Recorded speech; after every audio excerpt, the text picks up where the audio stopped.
Olá, minha gente! Sejam todos bem-vindos à família Rede Rio TV. Hoje nós teremos aqui a apresentação do depoimento de Juliana, ex-esposa de Georgeval Alves, o ex-pastor, né, que será julgado no dia 18, em Linhares, no Espírito Santo. Ele é acusado de cometer atos ilícitos, não vou falar aqui por questões da plataforma, com seu filho e enteado, e depois atear fogo neles. O julgamento era para ter ocorrido em março, devido à nova defesa contratada pelo Georgeval. Esse júri foi adiado, depois foi para o dia 3 de abril, agora, na segunda-feira. Entretanto, essa nova defesa abandonou o plenário, foi multada cada advogado ali que abandonou o plenário em 50 salários mínimos, e o júri novo será no dia 18 deste mês também, em Linhares, com o advogado dativo, o defensor contratado pelo Estado, uma vez que esses abandonaram o plenário e o juiz não concedeu que eles retornassem, para não virar bagunça. Nós estaremos lá no dia 18 para cobrir esse julgamento. Não poderá ser transmitido, mas eu vou narrar os depoimentos para vocês, como eu fiz no caso Flor de Lis, minha gente, que foi o sucesso maior desse canal até agora, eu acho, né? Não sei se foi o caso Henri Borel, igual o caso Flor de Lis, mas enfim, Flor de Lis, sem dúvida, marcou esse canal e a minha trajetória como repórter. E surgiu este livro maravilhoso, o melhor livro que vocês vão ler na vida de vocês, gente. Vocês não podem existir sem ler esse livro antes, tá? Vai ser um antes e o depois, brincadeira. Mas é realmente um livro muito bom, não é porque eu escrevi, não, tá? Modestamente, é um livro que você começa a ler e você não para. Pode aí procurar depoimentos, comentários de pessoas que leram esse livro, vão ser nesse sentido. Eu fiquei órfã, acabou, o que eu faço agora? Cadê o número 2? O número 2 está demorando, vai demorar um pouco mais, porque essa pessoa trabalha muito, tá? Quem é essa maluca que está falando no começo desse vídeo? É a jornalista da Rede Rio TV. E este livro aqui você encontra na minha loja, Bendita 64, e comprando lá, o que acontece? Você vai receber com a minha dedicatória personalizada, tá? De mim para você. Então, pessoal, procurem aí comentários e avaliações sobre este livro que vocês vão ver. Todas são no sentido de não consigo parar de ler. E é um livro baseado na história da Flor de Lis toda, inteira. Não só em partes de rituais, ou assim, só no processo. É um livro sobre a história da Flor de Lis toda, claro, toda que coube neste livro aqui. Toda a parte da ascensão dela, desde a infância até denúncia contra ela pela morte do pastor Anderson do Carmo, feita pela Polícia Civil e pelo Ministério Público. E só aqui vocês vão descobrir coisas inéditas que eu não trouxe nas mais de 300, 400 reportagens do caso que esse canal aqui apresentou. Tá? Então, corre na Bendita 64 e pede o seu, porque ele vem com dedicatória, e eu adoro fazer essas dedicatórias para vocês. Tá? Agora vamos para a audiência de instrução e julgamento, que já aconteceu, obviamente, mas nós estamos trazendo aqui o depoimento da Juliana com exclusividade total. Ninguém apresentou o depoimento da Juliana, então nós vamos passar aqui o depoimento da Juliana para vocês na íntegra, com exclusividade, a mãe das vítimas, que era, então, suspeita ali, ela também passou pela audiência de instrução junto com o Georgeval, como acusados, os dois, só que ela não foi pronunciada ao tribunal do júri, e o Georgeval, sim. Tá? Mas a Juliana passou pelo pré-julgamento, pela audiência de instrução e julgamento do caso, da mesma forma que o Georgeval passou. Entretanto, ele foi pronunciado ao tribunal do júri e ela não deve nada para a justiça. Tá bom? Então, nós vamos ver o depoimento da mãe das crianças. Boa tarde, Juliana. Juliana, vou começar o interrogatório da senhora, ele vai ser gravado, por isso peço para a senhora falar bem alto, por gentileza. Mas se a senhora não quiser responder alguma pergunta, é um direito da senhora. É só falar que não quer responder. Isso aqui é uma ação criminal contra a senhora e contra o senhor Georgeval. Os senhores estão sendo acusados de terem praticado 2 homicídios e mais alguns crimes correlatos, em razão de fatos que teriam ocorrido em abril do ano passado. Vou passar a palavra primeiro para as partes, ver se elas depois, eventualmente, façam meus apontamentos. Ministério Público. Boa tarde, senhor. Boa tarde. Referente a esses fatos, essa acusação imputada contra a senhora e contra o Jorge Evaldo, o que a senhora tem a dizer a respeito?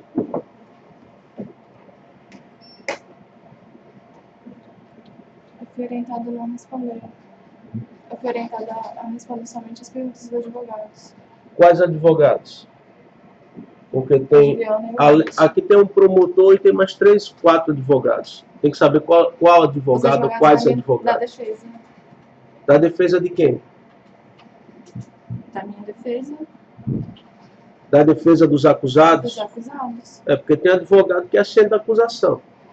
São dos 3 advogados que estão ali, do outro lado. Satisfeitos. Doutor Siderson. Juliana, boa tarde. Boa tarde. Meu nome é Cida, estou junto com a doutora Larissa nesse processo. Somos assistentes de acusação. E essa fala agora sua é a oportunidade processual que você tem de dissipar, inclusive, a acusação que pesa contra você, né? Inclusive de desmontar qualquer peça acusatória contra você. Então, dentro desse contexto, as suas respostas, elas têm o condão de elucidar aquilo que te toca nessa acusação. Porque são acusações pesadas, ao final podem gerar uma pena dura contra você, ao final pode repercutir uma mancha criminal em desfavor da sua pessoa. Essa é uma pessoa que vai ter uma passagem pela justiça, uma condenação pela justiça. Então, a hora de falar agora é hora de desmontar a acusação. Nesse sentido, eu te pergunto o seguinte: quanto tempo tinha de casamento você e Jorge Evaldo, Juliana? Como eu disse antes, eu fui orientada a não responder as perguntas, somente responder as perguntas dos advogados da defesa.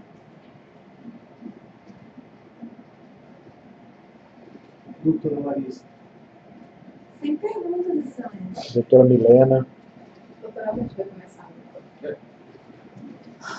Juliana, boa tarde, tudo bem? Boa tarde. A senhora informou ali na qualificação que a senhora é uma natural de Linhares, certo? Sim.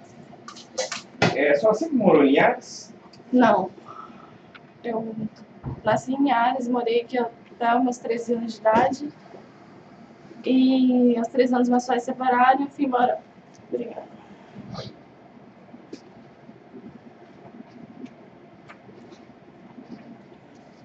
Eu fui embora pra Vitória, com minha mãe. Quando a senhora morou lá em Vitória, a senhora manteve ou mantinha relacionamento com alguém? Nessa época eu namorava com um rapaz. Tínhamos um relacionamento de 3 anos, até os meus 16 anos. A senhora começou o relacionamento com o pai de Cauã quando? Eu tinha 18 anos. 18 anos? Conheci ele aos 18 anos, A senhora conheceu ele em Vitória? em Vitória. Mas nessa época eu já não morava mais em Vitória, eu morava em Linhares. Ah, tá. Nessa época então a senhora tinha retornado para Eu Linhares. tinha retornado para Linhares. Quanto tempo depois que a senhora teve um relacionamento com o seu Raine, você engravidou do Cauã? 3 meses. E a partir de então vocês passaram a conviver juntos ou você continuou morando na sua casa e na casa dele? Como é que foi a situação? Eu conheci ele numa festa e nessa festa a gente acabou ficando juntos. Eu conheci ele um dia antes de uma festa num churrasco que teve, em uma das casas dele, em Barcelona, na Serra. E aí nesse churrasco a gente se conheceu e acabamos ficando juntos. no outro dia seria uma festa que ele também iria nessa festa. E nós fomos, continuamos juntos, fiquei na casa dele nesse dia e ia retornar para Linhares. Vi para Linhares de novo, só que ele não deixou eu vir para Linhares. Eu fiquei uma semana lá na casa dele. Ele pediu para mim não vir, eu fiquei lá na casa dele uma semana. E quando eu retornei, quando eu cheguei em Linhares, no mesmo dia, ele falou bem assim, ele me ligou e falou assim, você mora onde? Eu falei assim, em Linhares. Ele falou assim, eu sei, mas aonde? Eu falei, no centro. Ele falou, eu sei, mas aonde? Eu falei, aqui, e falei o endereço onde eu morava, no centro ali, atrás da igreja da Católica, da Matriz. E aí quando ele falou assim, me passa o endereço certinho porque eu estou aqui na ponte do Rio Doce. E ele veio até mim para me buscar, para me levar para Vitória. Nessa oportunidade, quando ele veio te buscar, ele veio te buscar para vocês viverem, né? Sim. Morar juntos. Sim. Por quanto tempo a senhora morou com ele? 3 anos. Entendi. Como é que a senhora conheceu o senhor Georgeval? Eu e o Rainer estávamos no processo de separação. Eu não tinha saído ainda de casa. Mas a gente estava no processo de separação e surgiu um curso para me fazer. Eu trabalhava no salão.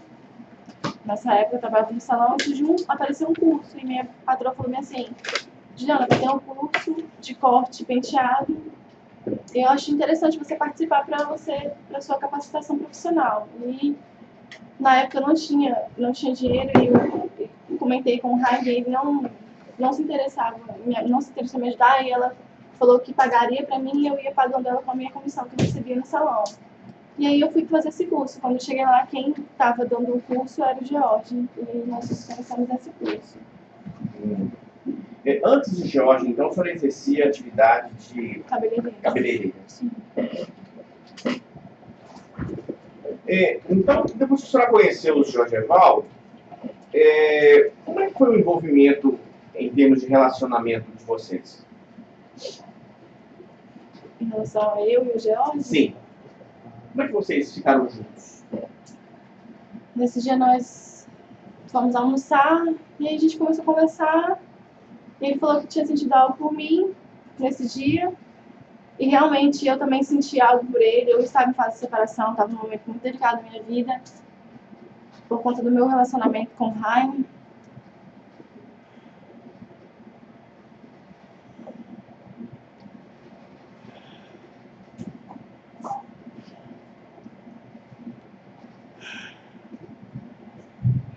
E aí a gente começou a conversar e ele falou que estava sentindo algo por mim.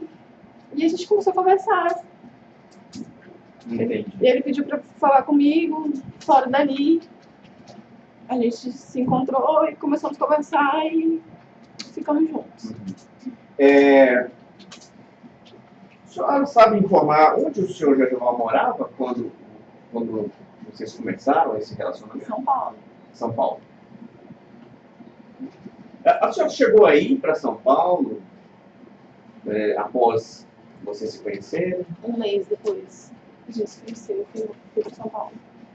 Você ficou quanto tempo em São Paulo? 1 ano. Você já tinha Cauã nessa época, Sim. fruto do relacionamento anterior.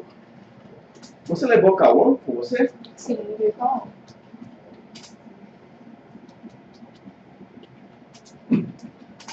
Como é que era a situação financeira de vocês enquanto você estava no relacionamento com o George? Como é que era essa dinâmica? Muito boa. Em São Paulo, tá? Sim, muito boa. Ele tinha, quando eu conheci ele tinha 3 salões renomados em São Paulo, no ABC Paulista. Ele tinha uma vida muito boa, financeiramente falando. Nessa época que você estava lá, morando em São Paulo, trabalhando lá com ele certamente, vocês começaram a frequentar alguma igreja ou outro tipo de religião, não seja cristã? 3 meses que eu estava em São Paulo, nós nos reconciliamos, porque eu já era cristã de infância. Minha mãe, minha família é cristã. E eu ia na igreja quando pequena e voltei. Com 3 meses, que eu estava em São Paulo, 3 meses de relacionamento. Você sabe informar o nome da igreja? Igreja Batista das Nações. Batista das Sim, Nações. fica em Mauá, São Paulo. Aham. Nesse meio tempo aí que você esteve lá, se relacionou, você passou a frequentar a igreja, você informou já também que já tinha levado Cauã para ficar com você, certo? Sim. Como é que era o tratamento de Jorgeval em relação a Cauã? Já nessa época? Muito bom. Ele tratava o Cauã como filho e, inclusive, nos primeiros contatos que a gente teve com o Cauã com ele, o Cauã já começou a chamar ele de pai. Não foi nada induzido. Foi algo que veio do Cauã. Cauã tinha quantos anos nessa época? 2 anos. 2 anos. 2 anos. Quando eu conheci o George, uma semana antes do Cauã completar 6 anos de idade. 2 anos de idade.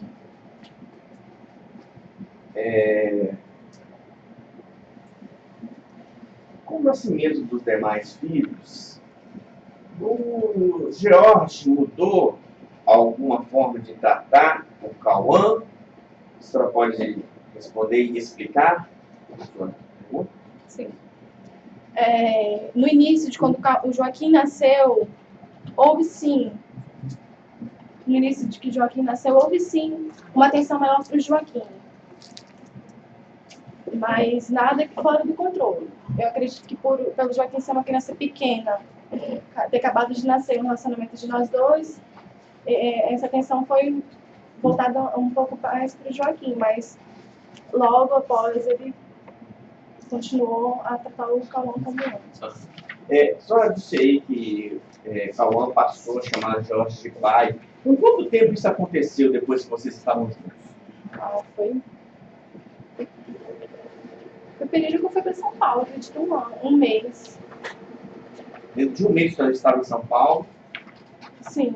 Cauã passou a chamar Jorgeval voluntariamente como filho.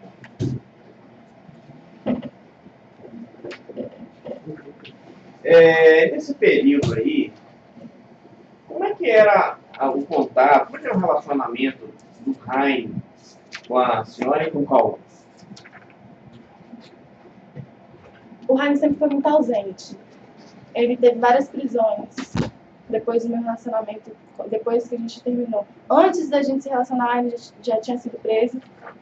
Quando eu fiquei junto com ele, ele se afastou do que ele fazia por meu pedido, porque eu disse que se ele continuasse, eu viria embora para Linhares, para ficar perto da minha família. E depois que eu me separei dele, uma semana que eu me separei dele, ele voltou a fazer tudo que ele fazia de novo. Então, assim, eu não deixava o Cauã perto quando ele buscava, coisa que era muito raro. Quando ele buscava esse contato com o Cauã, eu não deixava, pelas amizades, pelo ambiente que ele frequentava. E logo depois disso, ele foi preso, se não me engano, 2 a 3 vezes. Então, o contato maior era com a avó paterna, mas o Raine mesmo era muito difícil. O Raine trabalhava na época que vocês ficaram juntos? Da ordem, excelência, o Raine não é réu no processo. Mas a pergunta é para... O Raine é pai do Cauã e ele não é réu no processo, excelência. As perguntas são voltadas todas para o Raine. Quem é réu no processo é Juliana e Georgival. Se eles querem falar alguma coisa sobre os fatos que estão no processo, ótimo. Agora, falar do Raine, o Raine não é réu. É porque eu ia chegar na questão da condição financeira, excelência. Ela disse que ela tinha a condição bem melhor que o outro. Era assim, não perguntou só sim ou não. Mas a gente pode relevar depois, se te ajudar. Juliana, enquanto você morava com o Jorgeval, quem mantinha as crianças? Todas elas, inclusive Cauã. O George. Você disse aí que o pai dele era mais ausente. Ele contribuía de alguma forma? Nenhuma. Foram raras vezes que a avó, o Raine, eu não vou falar do Raine porque o Raine nunca. A avó dele, a Marlúcia, ela depositava quando eu falava, olha, o Cauã tá passando por essa situação, foi no médico, tive que comprar remédios, eu já falava para ver se despertava nela interesse de ajuda. Mas no momento lá em São Paulo não precisava. Mas eu falava porque eu me indignava com a situação de indiferença de ajuda da parte deles. E aí foi, se eu juntar em 5 anos o tempo que eu fiquei com o George, que eles me ajudaram, se colocar num papel, na folha, quanto que me ajudou, deveria ter sido uns R$1.000, R$1.500 em 5 anos. Entendi.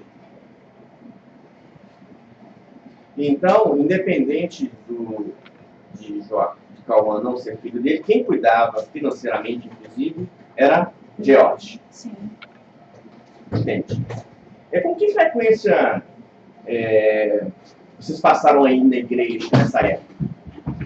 Nós frequentávamos, quando a gente voltou para a igreja, Sim. nós frequentávamos todos os eventos. Eu participei de um encontro, né, de um seminário. Nesse ele não foi porque ele estava viajando dando aula, mas eu estava grávida do Joaquim, nessa época já. A gente participava de todos os cultos, de um núcleo que a gente chama de célula. Nosso contato era frequente, inclusive eu tenho várias fotos de cultos que a gente estava presente na igreja. Aham. Vamos mudando só um pouquinho a temática agora aqui e vamos direto para a ocorrência dos fatos narrados aí nos autos. No dia da ocorrência dos fatos, por que a senhora não estava em casa? Porque eu fui no congresso de dança profética em Teófilo Otoni. Entendi. A senhora levou algum dos filhos? O João, mais novo. Por que a senhora levou o João? Porque o João amamentava e ele ficava comigo o tempo todo. Por que Jorgeval não foi com a senhora? Não cabia ele, era um evento de mulheres, só de mulheres. Eu ia ficar no hotel, num quarto com mais 3 meninas. Então não cabia ele para esse evento, porque não era do interesse dele. Eu era líder da dança da igreja, pastora também. Cabia eu acompanhar elas, não ele. Quando que você teve notícia do ocorrido, do incêndio? Na madrugada, no dia 21. Como é que você tomou conhecimento disso? O telefone tocou. Uma vez eu não vi. Aí depois tocou de novo, quem me acordou foi uma das meninas que estava no quarto, falando: o seu telefone tá tocando, é uma pastora. Aí eu atendi e eu ouvia alguém gritando, mas eu não reconhecia, eu não sei se era ele. Não reconheci a voz no momento. Eu só reconheci depois, eu não lembro se foi na primeira ou na segunda ligação, não vou falar para não errar. Que ele falava assim: sou eu, amor. Ele tem um sotaque, então eu reconheci por conta desse sotaque. De que era ele falando: as crianças, a casa tá pegando fogo.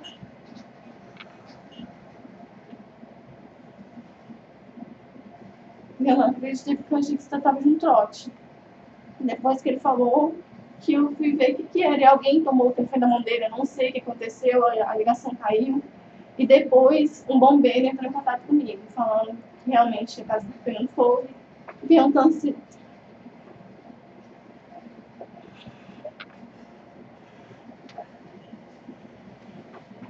Perguntando o quê? se dentro da casa tinha criança. Por que eles não...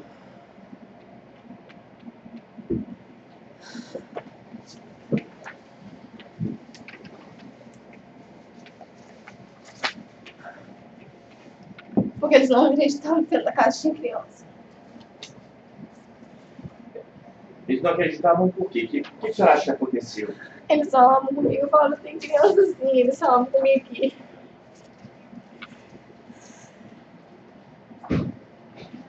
Ele falou comigo que não acreditava porque ele estava muito transtornado e ele falava que tinha criança lá, mas eles não estavam conseguindo deixar a criança lá e não tinha vestígio de criança lá. Aí eu falei: tem sim. E eu comecei a falar: eu acho que ele veio atrás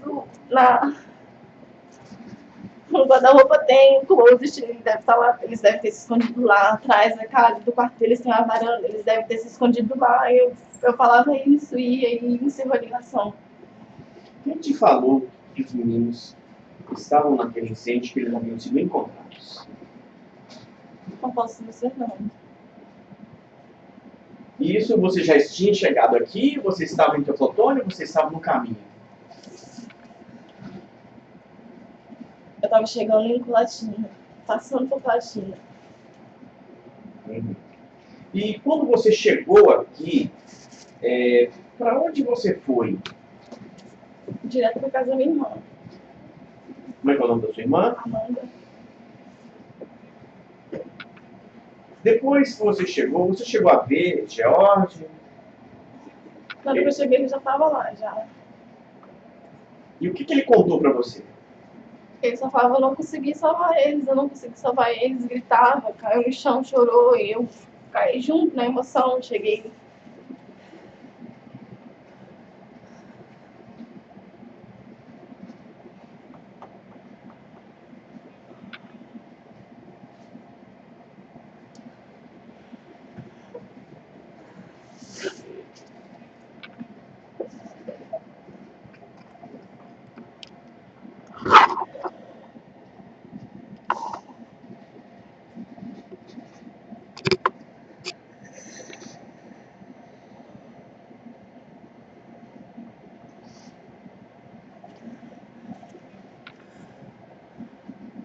Ele falava que eu não conseguia salvar as crianças, eu não conseguia salvar as crianças. E eu comecei a gritar, a perguntar pra Deus por quê que tinha acontecido aquilo de novo, por quê?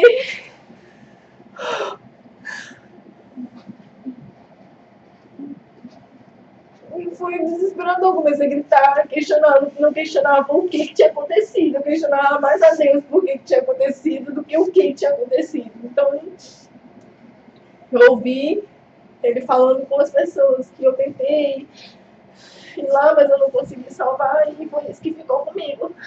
Essa informação. Quando você disse de novo, já tinha acontecido isso em alguma outra ocasião? Não tinha. Eu perdi uma filha aos 3 meses de nascida. O que aconteceu que você perdeu essa filha? Ela teve imaginação intestinal. Passou por 2 cirurgias e não resistiu. Ela tinha quanto tempo? 3 meses. Quando ela deu entrada no hospital, ela ainda estava com 2 meses. Ela completou 3 meses no hospital. E nesse período, Jorge Evaldo estava com você? Sim, Esses fatos aconteceram onde? em Governador Valadares. Quando a sua filha lá faleceu, como é que foi o apoio dos pastores em relação ao ocorrido? A mesma coisa que aconteceu agora dessa vez. Todo mundo se deslocou das suas cidades, foi até Governador Valadares, estava presente o tempo todo, dando suporte.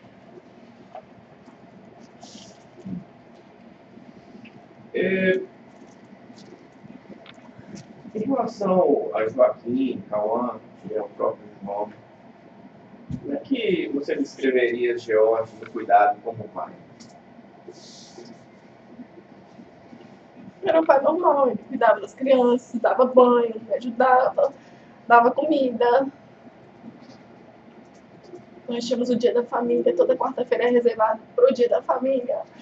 Esse dia não era marcado nenhum compromisso da igreja ou qualquer tipo de compromisso, porque já era um dia que as crianças já cobravam da gente, ó, amanhã é dia da família, o que a gente ia fazer?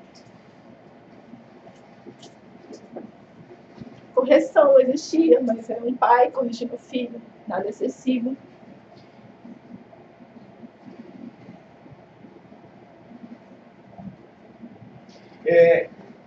Jorge Evaldo era um homem agressivo com as crianças, um pai agressivo?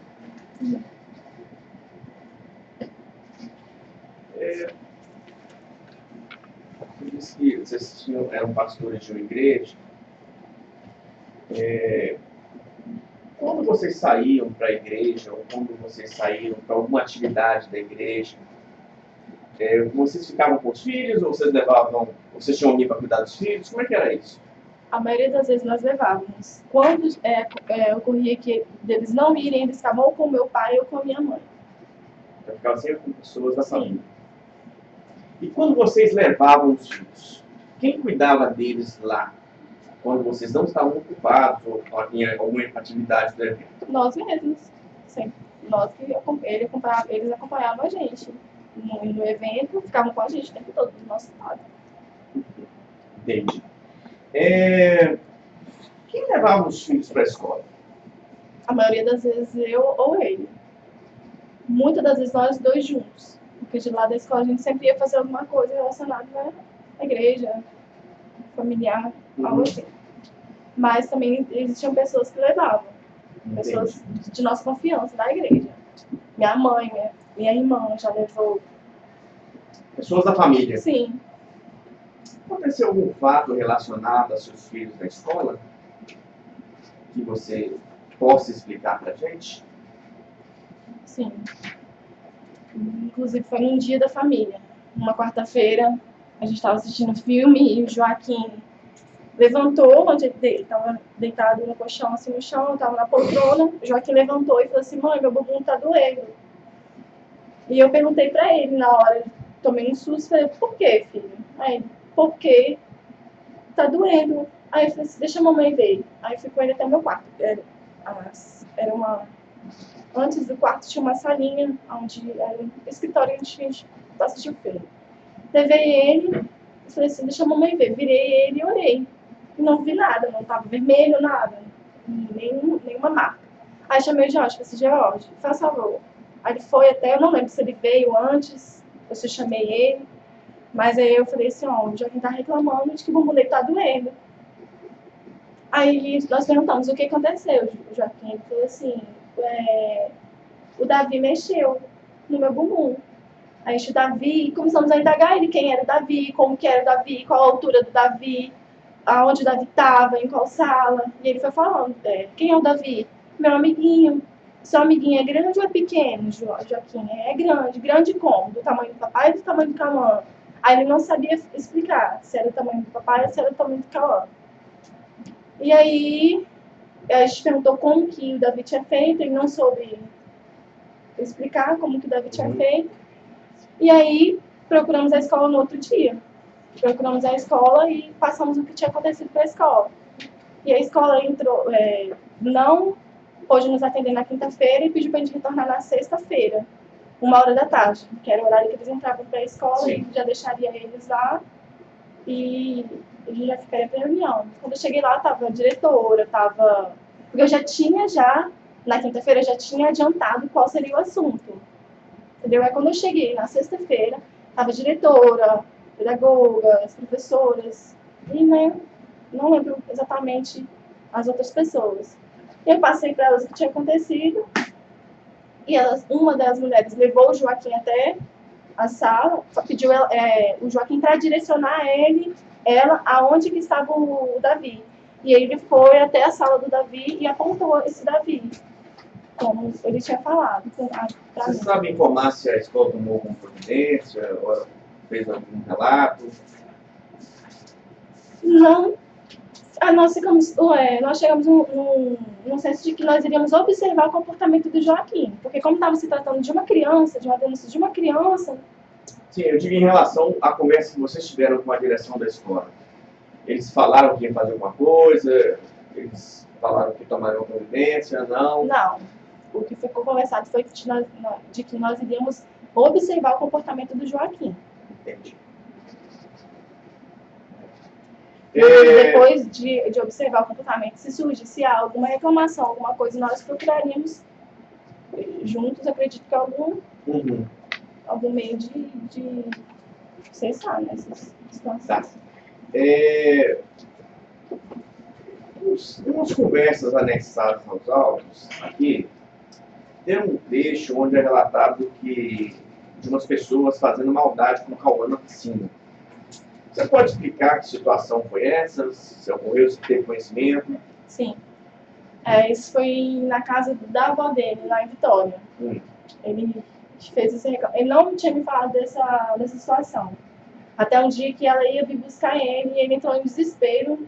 Não queria ir. Eu fiz até um vídeo gravando ele, dizendo que não queria ir, o desespero dele de não ir. E perguntei por quê, filho, por que você não quer ir? Você precisa falar com a mãe, por que você não quer ir? Ele falou assim: porque tem 2 homens que fez maldade comigo na piscina. E aí eu entrei em contato com ela e passei isso para ela. E ela falou que realmente aconteceu a situação de que tinha 2 rapazes do prédio que tinham brincado com ele, que tinham jogado ele na piscina e ele ficou assustado. E você chegou a contar esse fato para a avó e para o pai dele? É, exatamente para eles dois, que eu... Ah, tá. Dos Você dois. explicou essa situação Sim. para eles. E o que eles disseram? Disseram que não foi nada disso, que os rapazes estavam brincando com o Cauã, jogou ele na piscina e ele não gostou. Entendi. Quando os meninos precisavam ir ao médico por algum motivo, alguma necessidade, ou que seja de consulta de rotina, quem levava? Eu e o George, ou só eu, ou só o George. Entendi. E eles... Pode falar, Eu não me recordo de nenhuma outra pessoa ter levado eles, a não ser a avó paterna, que fez um acompanhamento uma vez porque o Cauã sangrava o nariz, e aí ela levou ele para Vitória nas férias para fazer esse acompanhamento para ver se precisaria operar ou não. A avó paterna, no depoimento dela, que está nos autos, informou que se você sempre compartilhava todas as situações com ela, você procede, como é que se dava isso? Você sempre contava o que acontecia? Sim, tudo o que acontecia, apresentações de escola, eu mandava foto, falava, hoje aconteceu isso na sala do Cauã, eu mandava foto, o Cauã não acordou bem hoje, mas Lúcia, o Cauã não está muito bem hoje, o Cauã foi pro médico, hoje o Cauã tive que levar o Cauã no médico, por causa disso, sempre deixei ela a par de todas as situações que aconteciam com o Cauã. Até mais do que eu devia, porque... Aham. Mudando só um pouquinho a temática do assunto agora, enquanto pastora da igreja, existiam alguns depoimentos que já estão nos autos aqui, e existem alguns prints de conversas que foram retirados do seu telefone, das pessoas contando situações íntimas delas com marido e mulher, ou então situações do tipo traição do marido com outra mulher, e existiam esses prints no seu telefone. Nesse contexto aí, era comum que os membros partilhassem esse tipo de informações com vocês, pastores? Sim. Por qual motivo? Explica pra gente essa questão. Acredito por confiança, né? Por querer ajuda. Eles buscavam a gente. Eu tenho vários, eu acho que aí não deve ter 5% do que eu tinha acesso a eles, porque eles procuravam a gente querendo ajuda. Encontravam a gente, eu acho que uma resposta para ajuda para eles. Quando vocês chegavam a orientar os casais pessoalmente? Sim. Sempre conversávamos, sentávamos. Se fosse para mim, uma esposa tivesse feito uma reclamação de marido, olha, meu marido tá assim, aconteceu isso, essa atitude, eu direcionava ela, passava pro George, pessoal, olha, o marido de fulano tá com um certo tipo de comportamento, conversa com ele e tal. Quando não era resolvido, sentávamos nós 4 e tentava resolver a situação os 4. Eu, ele e o casal, mas nunca separado longe da pessoa. Então você quer dizer que quando era conversar o casal, conversava de casal para casal? Sim. E existiam situações de você conversar com a mulher sozinha? E existia a situação do George conversar com a mulher sozinha? Ou era acompanhado? Não, quando conversava com a mulher sozinha era só eu. Quando era conversar com a mulher, eu sempre estava perto. Se fosse ele conversar com a mulher, nós sentávamos nós 3. Eu, ele e a mulher. Mas sozinho... Então não acontecia essa situação dele ficar conversando individualmente com a mulher? Não. Sobre esse tipo de problema? Não.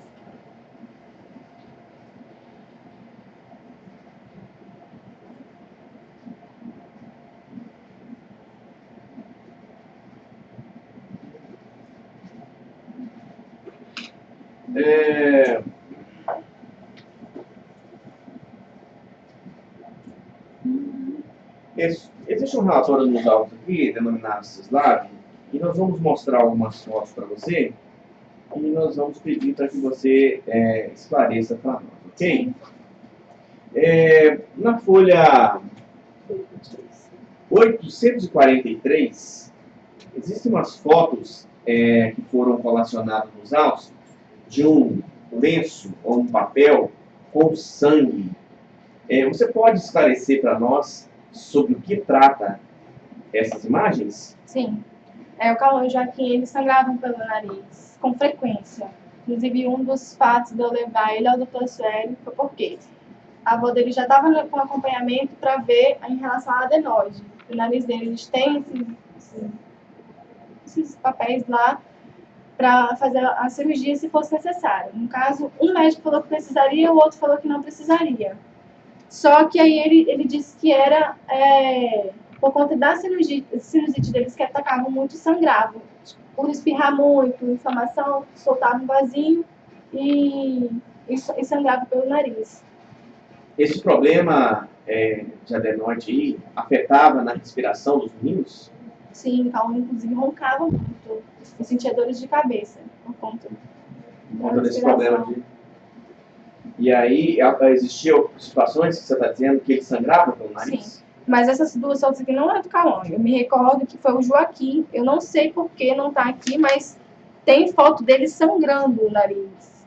Saindo assim, porque eu mandei para minha mãe. Falei assim, mãe, olha o tanto de sangue que saiu do Joaquim. Dessa vez, o nariz dele. Então, esse aqui eu lembro que foi do Joaquim. Sim.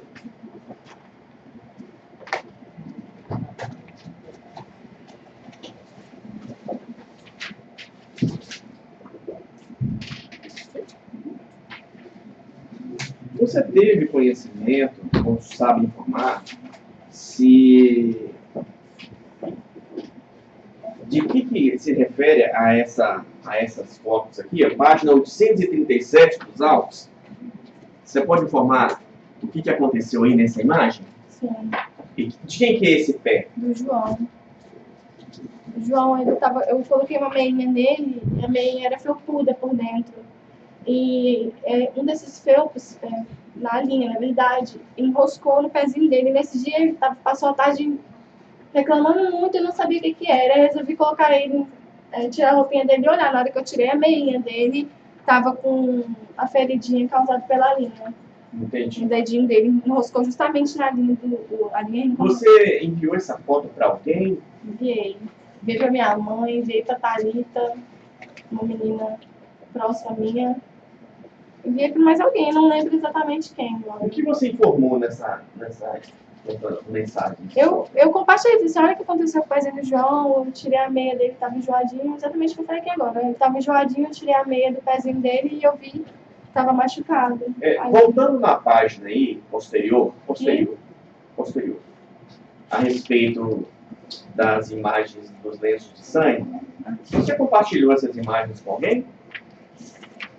Compartilhei com a minha mãe. Passou para sua mãe? Sim. E o que você informou para ela na situação? Falei, mãe, olha a quantidade de sangue que saiu do nariz de Joaquim. Aí ela falou assim, Ju, leva ele no médico, qualquer coisa. Mas já falou que era normal, então assim, era com muita frequência. Em um mês ele sangrava 3 vezes. Para mim é muito. Uma criança sangrar pelo nariz 3 vezes. Já aconteceu situação dele sangrar no banheiro? Sim. Aí ele sangrava, ele espirrava. Quando ele espirrava, ele esmichava sangue. Sujava a mãozinha, sujava a roupinha. E todas as vezes levava ele para o banheiro para lavar. Você falou que o médico explicou por que isso acontece quando ele espirrava?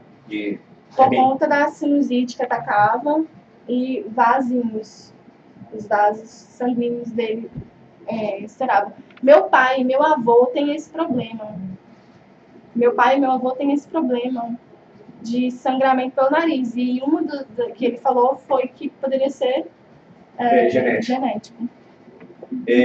Seu pai, seu avô, você sabe dizer se mais alguma outra criança da família tem esse problema também? O Cauã tinha, o meu sobrinho tem, o filho da Amanda tem o sangramento no nariz também. Entendi. E, inclusive, a Amanda, minha irmã, já mandou foto do meu sobrinho pra mim com o nariz sangrando. Eu disse, eu não acredito, olha isso aqui. Do Joaquim sangrando também. Do Joaquim não, perdão, o Emanuel sangrando também no nariz. Eu vou te mostrar uma outra imagem aqui. E vou ler a conversa que foi relatada nessa imagem, para você me explicar em qual contexto que essa mensagem foi enviada e em qual contexto a foto foi apresentada, ok? Ok. Está na página 855 e 856. Onde fala assim: conversa pelo WhatsApp do dia 5 e dia 6 de junho de 2017, entre Jorgeval e Juliana. Juliana encaminha fotos da criança com marca pelo corpo e ele a pede desculpa pelo seu descontrole. Então, eu vou te mostrar as imagens aqui, mas eu vou ler primeiro para você, tá bom? Tem essas imagens aqui. E logo depois das imagens que você encaminhou para a George, tem um texto assim: o que é isso? Perguntando. Aí ele fala novamente: meu amor, me perdoe, estou mal com essas situações e acabei descontando em você me controlei o dia todo para não fazer isso, perdi o controle, me perdoe, te amo. Aí você respondeu depois: você me ligou? Essas aqui são as imagens que mandadas, logo depois tem esse texto. Você pode nos explicar que situação foi essa? E se essas mensagens estão no contexto certo ou errado? Não. Essas fotos têm a ver com o Cauã. Ele deu a garganta dele inflamou. E aí a febre da garganta inflamada é muito alta e causou escarlatina. É quando a febre vem muito alta, pipoca o corpo da criança, da coceira causada pela febre, isso. E aí isso aqui, as manchas é causada pela escarlatina. Não tem nada a ver isso aqui. E eu acho improvável, sei por quê. Eu tinha acabado de trocar o celular, tanto eu quanto ele. Não tinha um mês que a gente estava com o celular antes do fato acontecido, não tinha um mês. Então, eu acho que eu tentar restaurar essas mensagens veio picado e veio fora do contexto, porque Entendi. não é... Você compartilhou essas imagens aí da escarlatina, que você disse, com mais alguém da família? Sim. Com quem que você? Com a Marlúcia. Marlúcia, com a minha mãe? Eu não lembro se eu mandei pra minha mãe, mas eu tenho certeza que eu mandei pra Marlúcia, que é a mãe do Raio. E você explicou para ela de que se tratava? Sim, mandei o nome da escarlatina. E o que ela falou em relação a isso? Falou, tadinho. Ele deve estar consolando, né? Entendi. Não me lembro, eu não me recordo do que ele falou. Do que ela falou.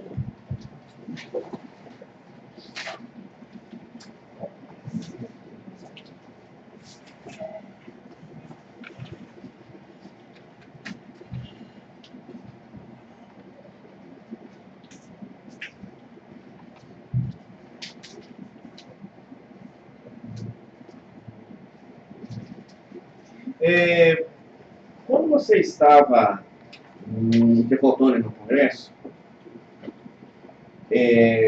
você conversou com o George, ele te mandou essa foto aqui, olha. Folhas 869. Sim. E o que ele relatou para você? Ele escreveu assim, só faltou vocês aqui. E você chegou a falar com ele, ligação, nesse dia? Quando eu cheguei até o Fantoni, eu acho que eu informei que eu havia chegado, mas falar mesmo com ele, eu só falei depois do congresso, quando eu retornei pro hotel, pro quarto de hotel. Isso já era meia-noite e pouco. Eu consegui falar mesmo com ele, foi quando eu fiz a chamada de vídeo. E o que vocês conversaram? Como é que foi o conteúdo da conversa, da chamada de vídeo? Perguntei como é que tava tudo bem. Ele tava encostado no escritório, assim, com o Cauã, abraçado com o Cauã.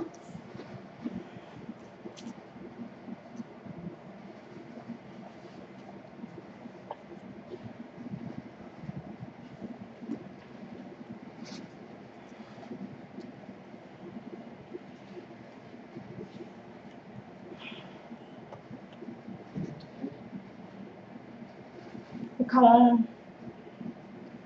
começou a falar, a gente começou a falar mesmo, foi o Cauã. Falou assim, mãe, hoje nós fomos para casa do Rome, fomos no Aloha. Aloha é sorveteria, ele não se referia a sorveteria, ele falava Aloha. Nós fomos pra Lohan e começou a contar que ele tinha comido pizza na casa do tio Homem, que ele tinha tomado mais de um copo de Coca-Cola, coisa não deixava ele tomar Coca-Cola, então ele relatou isso.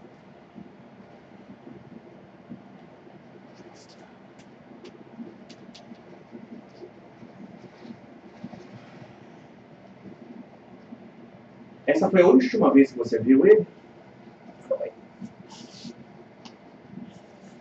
Eu vi e conversei com ele.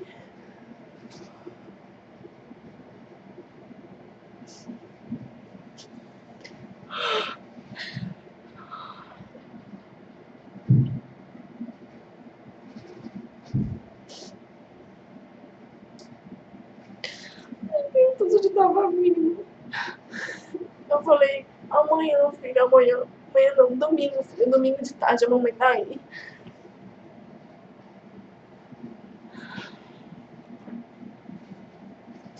Eu perguntei do Joaquim pra ele.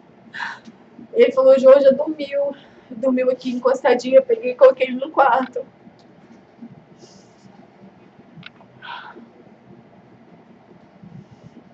Você percebeu se, quando você falou com o Cauã, se ele estava triste, estranho por algum motivo, ou mesmo o George? Não, pelo contrário, ele estava muito empolgado.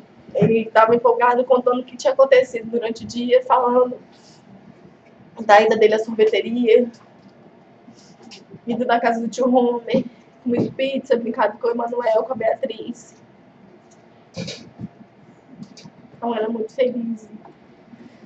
Se tivesse acontecendo qualquer coisa, qualquer situação, eu teria prestado atenção nisso.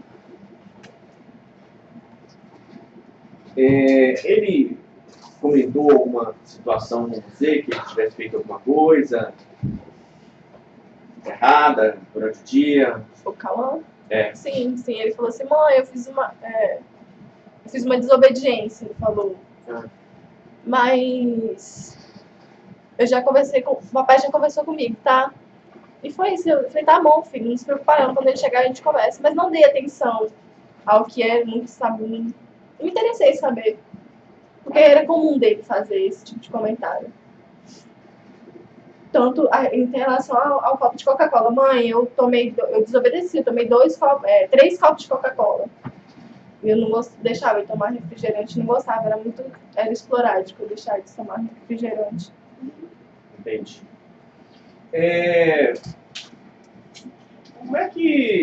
O que Cauã dizia que queria ser quando ele crescesse? Pastor. Eu queria ser pastor, espiritista e guitarrista.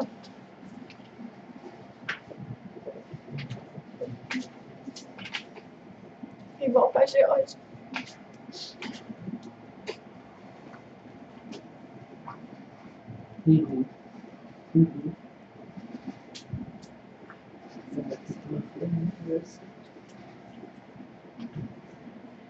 De uma forma geral, como que eram os seus filhos com vocês dentro de casa?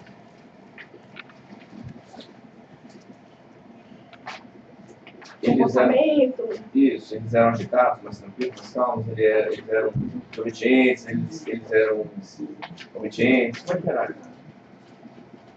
Então, o Joaquim, eles sempre foram muito obedientes. Eram crianças de 3, 6 anos, né? Crianças aprontam, crianças bagunçam, crianças gritam, desobedecem, mas eles eram diferenciados. Eles tinham crise de choro? Não, era muito esporádico. Quando tomar banho, Joaquim detestava tomar banho. Diogo, vamos tomar banho? Não, aí começava a gritar que não queria tomar banho. Ou o fato de não querer ir para a escola. Era muito raro crises de choro. Crises de choro por situações que eles eram contrariados, não por agressão. Não.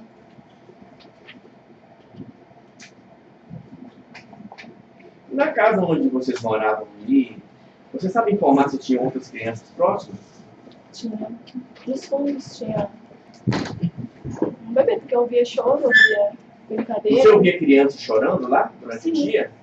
Criança Bebê? Não era choro, era criança, não bebê, mas mais um pouquinho. Não sei se falar a idade Crianças certa. não crianças de colo, né? Não.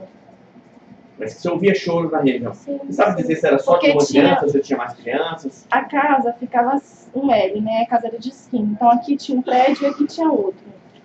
Aqui, nesse prédio em cima, tinha criança. Porque eu ouvia, se eu não me engano, o nome da criança era até Miguel. Que eu lembro que eu estendendo roupa e eu ouvia alguém conversando com o Miguel. Miguel, falando. E aqui, nesse do fundo, também tinha criança, porque eu ouvia conversa de criança. Ouvia choro, mas não era choro. Não tinha criança. Então, você ouvia criança chorando lá. Sim. Entendi.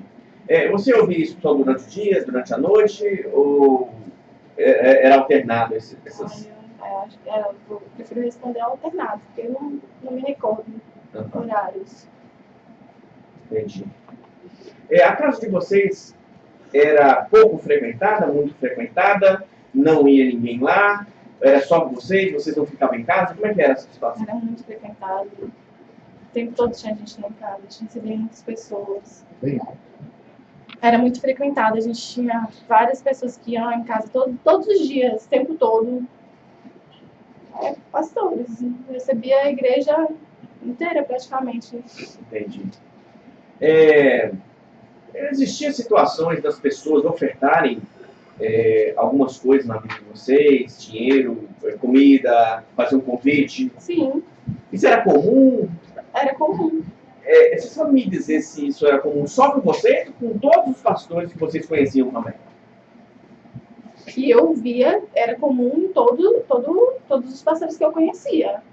Um fiel honrar o seu pastor, abençoar, ofertar na vida, né? Principalmente quando vê que está precisando de alguma situação, de alguma coisa. Entendi. Você via isso como uma forma de exploração ou um ato voluntário deles? Um ato voluntário, porque ninguém obrigava eles a fazer. Você tem que fazer. Não. Pelo contrário, quando acontecia isso, eu era surpreendida. Eu nunca tive hábito de ficar pedindo nada para ninguém. Eu comecei a trabalhar com meus 13 anos, então comecei minha vida nova.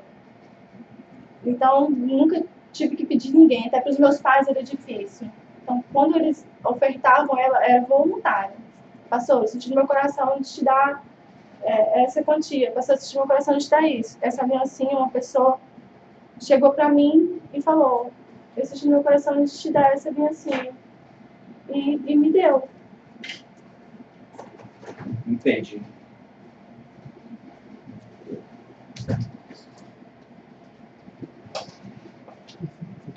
Excelência. Voltando um pouquinho na história, quando da morte de Helena, quanto tempo depois Jorge Valdo voltou a pregar? Você se lembra disso? A Helena ficou internada, a Helena deu entrada no hospital no dia 31 para o dia 1º, se eu não me engano. Foi isso. Então, assim, o George estava lá em Valadares,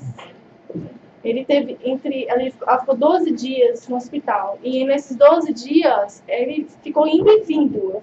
Eu ficava no hospital com ela, e ele ficou indo e vindo o tempo todo, para cultos, essas coisas. Quando ele retomou logo uma semana, que eu lembro. Eu lembro que foi logo uma semana. As professoras citaram um incidente de uma semana que o Cauã chorava muito na escola e elas perguntavam para ele e ele respondia para elas, não, tia, se eu falar, eu vou estar mentindo e mentir é pecado. Sim. O que aconteceu? Você se lembra desse incidente? Realmente o Cauã teve uma semana que ele chorava muito, não queria ir para a escola, foi em setembro isso. Eu, inclusive, fiz um vídeo dele. Durou uns 8 minutos, se eu não me engano, 9 minutos esse vídeo. Eu insistindo, querendo saber por qual motivo ele não queria ir para a escola. E ele falava a mesma fala, eu lembro da vez que ela veio, a mesma fala que ele usava com ela falava comigo, mamãe, não aconteceu nada, se eu falar qualquer coisa vai ser mentira. Eu abaixada do jeito que eu estava falando para o meu filho, alguém falou que se você falar alguma coisa, você vai estar mentindo? Ele disse, não, mamãe, você não está acreditando em mim, não aconteceu nada, eu só não quero ir para a escola. E era o que ele relatou. Nesse dia, um dia anterior a esse vídeo, ele não foi para a escola, nós não levamos, porque ele chegou à escola, fez um escândalo, não quis ficar na escola. Nesse dia, nós voltamos com ele, levamos ele, chegamos a levar, mas voltamos com ele da escola, porque ele não ficou.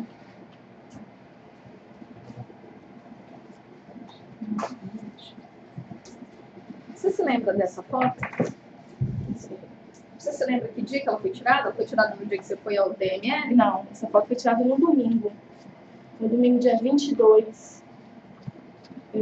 Provavelmente eu estava descendo para almoçar, para tomar café no hotel, alguma coisa. Mas essa foto, minto. Essa roupa aqui eu estava no culto que o Jorge pregou. Essa roupa aqui, ó. Foi no domingo. Depois do culto, eu acredito. Por que você tirou essa foto? Porque uma pastora perguntou para mim se eu estava bem. E nós temos um relacionamento muito íntimo, eu e ela. Eu falei que sim, nega. Aí ela disse assim, duvido, manda foto. Aí eu mandei a foto para ela. Feliz foto. De quem foi a ideia de vocês ficarem em hotel quando vocês têm família em Linhares? Eu acredito que foi do apóstolo. Não posso dizer o nome. Mas por que vocês não ficaram na casa dos seus familiares? Foi muito complexo. Minha mãe mora numa casa de 2 cômodos, 3 cômodos. A casa dela estava cheia de familiares. Meu pai também. Meu pai, inclusive, dorme até hoje na sala, porque a casa dele está em construção. Cheio de familiares nas casas. A minha irmã estava com a casa cheia de gente, cheia de familiares recebendo. Quando eu cheguei de Teófilo Antônio, a primeira casa que eu fui foi para lá. Quando eu cheguei, a rua estava tomada de gente, a casa estava tomada de gente. Eu tive que ir para o quarto para me conseguir conversar com ele, para saber, né, o que tinha acontecido. Então não cabia gente, né, nesses ambientes. Não tinha, era muita gente em cima, pessoas querendo confortar a gente. Mas estava cheio de gente, não cabia a gente. Eu acredito que o apóstolo quis poupar a gente, né, daquele ambiente. Dentro do CISLAB, existe uma mensagem que você teria enviado para o pastor Darlan, dizendo que não sei se conseguirei ser forte até o final. Você pode explicar? Eu não lembro o que eu estava querendo... eu não lembro o contexto da mensagem, mas eu sei, posso afirmar que eu estava vendo como estava indo, né? O Jorge estava sendo chamado para ser ouvido, o ambiente já mudou, as pessoas já começaram a falar que não era mais tragédia e crime, então eu estava assim, eu não vou, estava preocupado de como que isso iria acabar.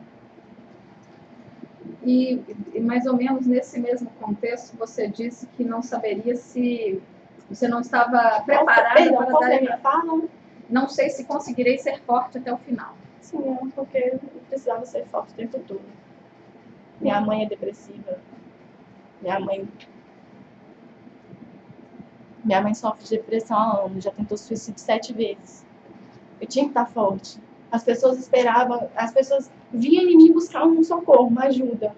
Eu tinha que consolar pessoas, eu tinha perdido meus filhos, eu tinha que consolar pessoas. Então eu estava tendo que ser forte. Eu estava tendo que ser forte em todo momento, estava tendo que ser forte, principalmente por causa da minha mãe.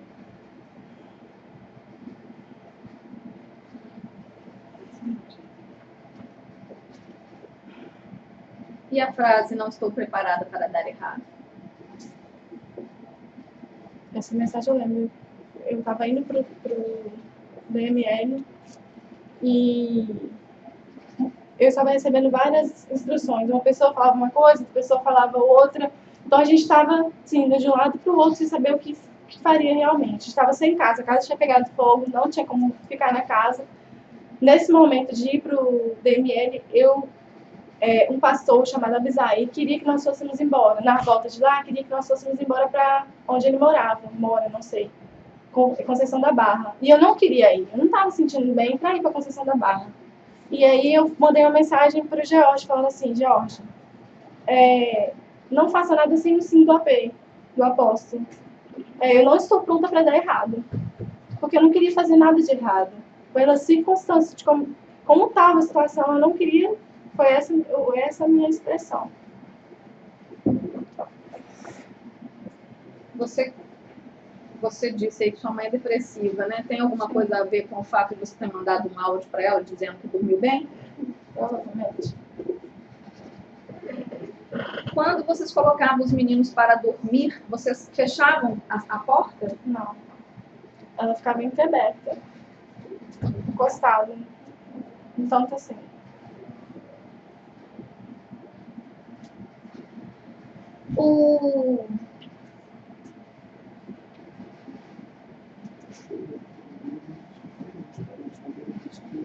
Em algum momento, aonde se fala do fogo do Espírito Santo? O Jorgival pegou, né, o material dele, o tablet dele, o telefone, e havia muitas pesquisas sobre o fogo do Espírito Santo. E eu gostaria de saber de onde que ele tirou essa história de fogo do Espírito Santo. Atos, Pentecostes, Atos 2. Então, a Bíblia relata como que o Espírito Santo é caracterizado. Água, fogo, vento.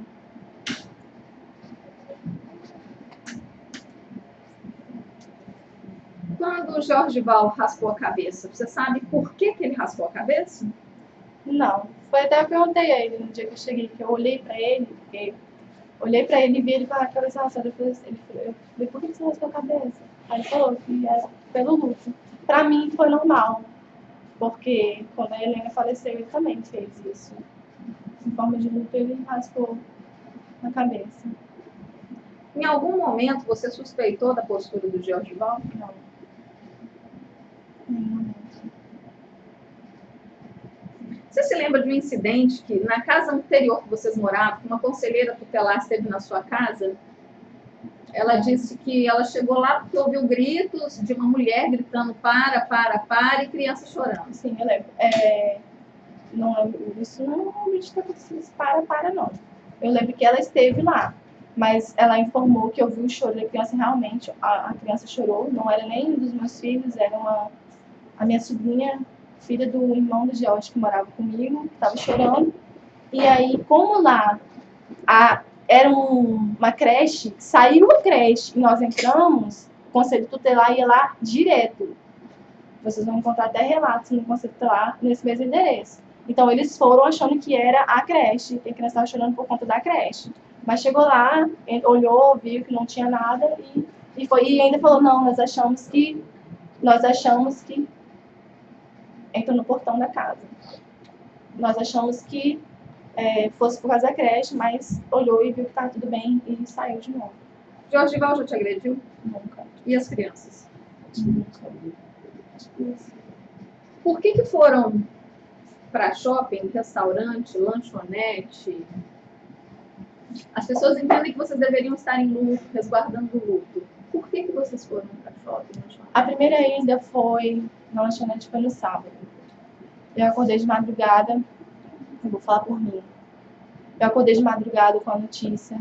Foi paradas na estrada, quem me trouxe, parou na estrada para se alimentar, eu não me alimentei. Durante a tarde, tentaram me dar almoço, não consegui comer. Teve o culto, depois do culto, os pastores se reuniram, como estavam pastores de outras igrejas. Não tinha como colocar todo mundo dentro do hotel, até porque aquele horário já não servia mais nada dentro do hotel. A casa da minha família, como eu falei, não tinha como receber tanto de gente. Nós decidimos ir. Eu não lembro de quem veio a ideia, né, para onde iria, mas nós decidimos ir para lanchar.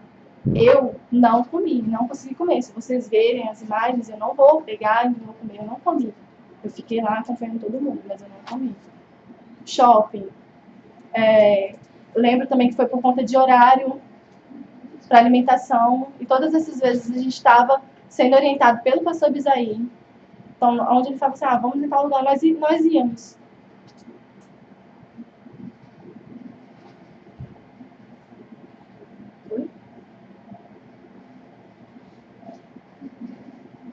Vocês que chamaram os pastores para sair para comer ou foram os pastores que chamaram vocês para sair? Os pastores que chamaram a gente para comer. Porque, pelo menos de mim, não partiu essa opção, não. Essa ideia, não.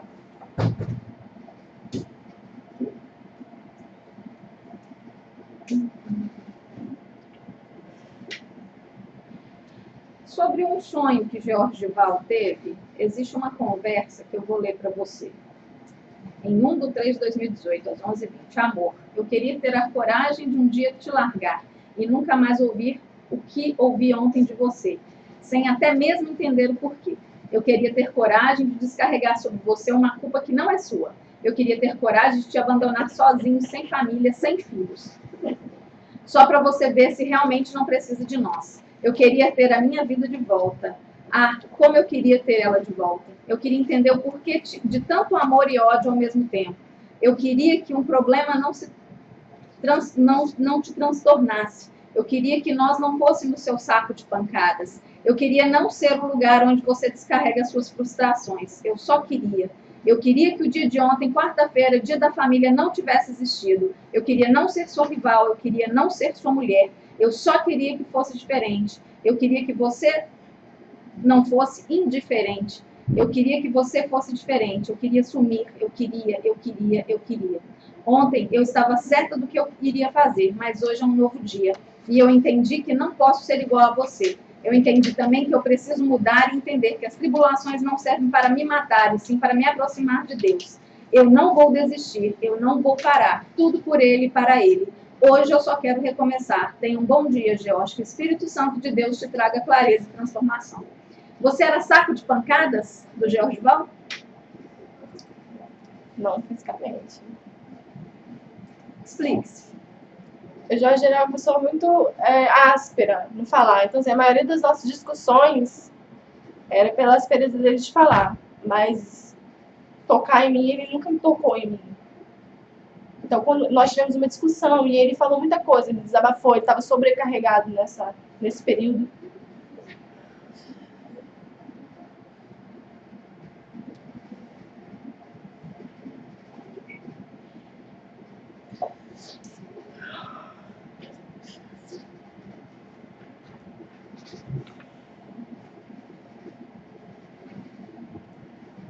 E ele acabou falando um monte de coisa comigo, desabando em cima de mim, as crises dele. E sobre a frase? Essa mensagem. E sobre a frase, cuidado para não perder ganhar o mundo e perder sua família. Perder seus filhos. Sim. A gente estava sem carro e isso foi numa segunda-feira e o Alex precisou do carro para levar as ferramentas. O carro era do Alex. E deu 5 horas, estava aproximando de dar 5 horas e o Alex não tinha chegado ele com o carro para buscar as crianças. E a distância era entre a escola e a casa, ele estava na igreja, se eu não me engano. E eu estava em casa. Ele não tinha conseguido buscar as crianças ainda. Mas não tinha dado horário, estava próximo. E eu falei, Jorge, pelo amor de Deus, vê de buscar as crianças. E ele não tinha visto isso ainda. Foi na hora que eu mudei a mensagem falando assim, cuidado, você se preocupar tanto com a igreja e perder seus filhos. Tem uma mensagem que o Georgival pede desculpas por seu caráter e você diz que está com ele. Ele diz que está se sentindo um lixo. Por que ele pediu desculpas? Você se lembra? Em 12/4/2018, isso. 12/4/2018. 12/4.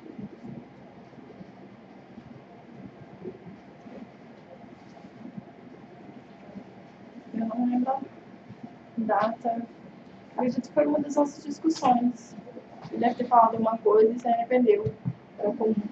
E sobre o fato de você pegar mensagens envolvendo o sonho dele, que ele compartilhou com o apóstolo? Explica o que aconteceu, por favor. Ele sonhou, ele teve um sonho e compartilhou com o apóstolo. Só que quando eu vi a mensagem, eu interpretei de outra forma. E aí, questionei o próprio apóstolo, né? Falei assim, eu peguei as mensagens do Senhor George. E aí eu fui saber depois do que se tratava, que ele me mostrou do que era. Foi um sonho que ele teve com uma mulher e eu achei que isso era real.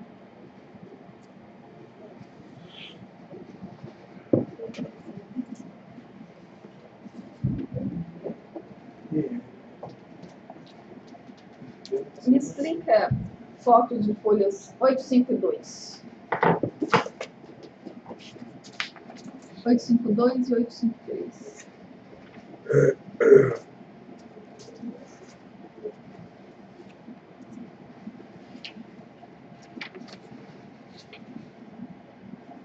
São casos, a gente estava olhando logo quando aconteceu tudo.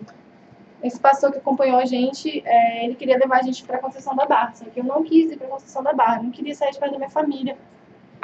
E aí, ele falou assim, então vamos procurar uma casa para vocês ficarem. A gente começou a rodar meio que no tudo, começou a rodar atrás de casa, procurando casa. A gente tirava foto nas casas, pra gente comparar. E sobre, desculpa, 857.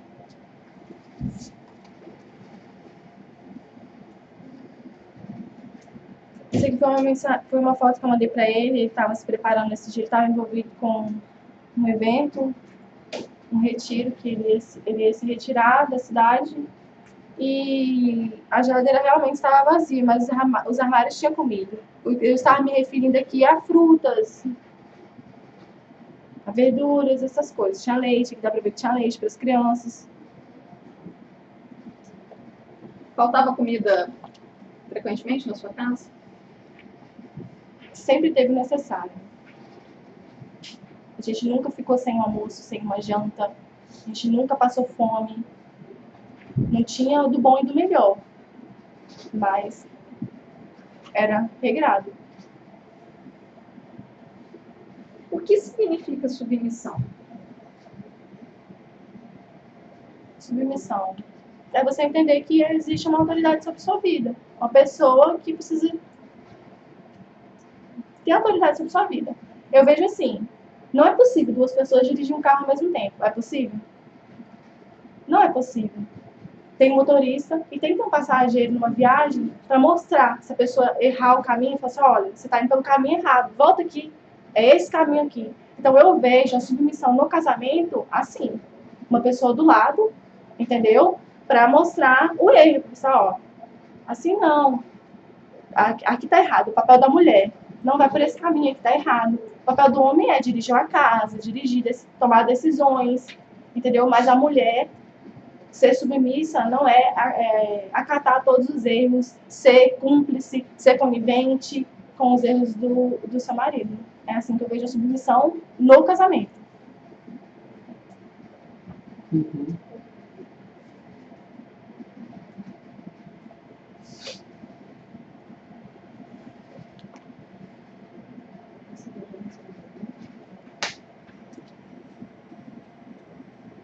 Você mandou lavar as roupas da sua casa, roupas pessoais? Não.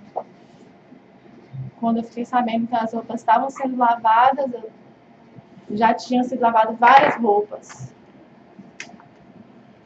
Eu sei que um rapaz da igreja entrou em contato com minha mãe e falou, porque minha mãe não estava conseguindo tirar o preto da roupa, da fumaça, estava perdendo muita roupa. Aí ele pegou as roupas e levou até uma lavanderia, não sei onde que é, não sei onde fica, para lavar as roupas para ajudar a minha mãe. Mas eu também não sei de quem foi a decisão de pegar, não.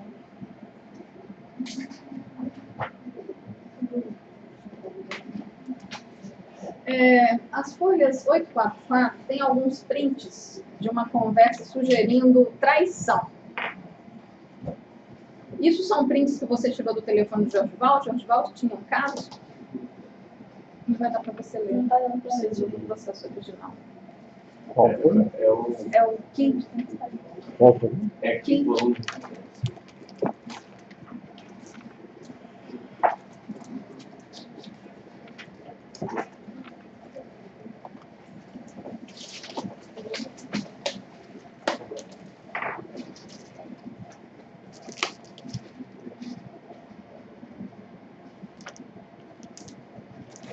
Eu me lembro disso. Isso aqui foi uma moça chamada Meirielle.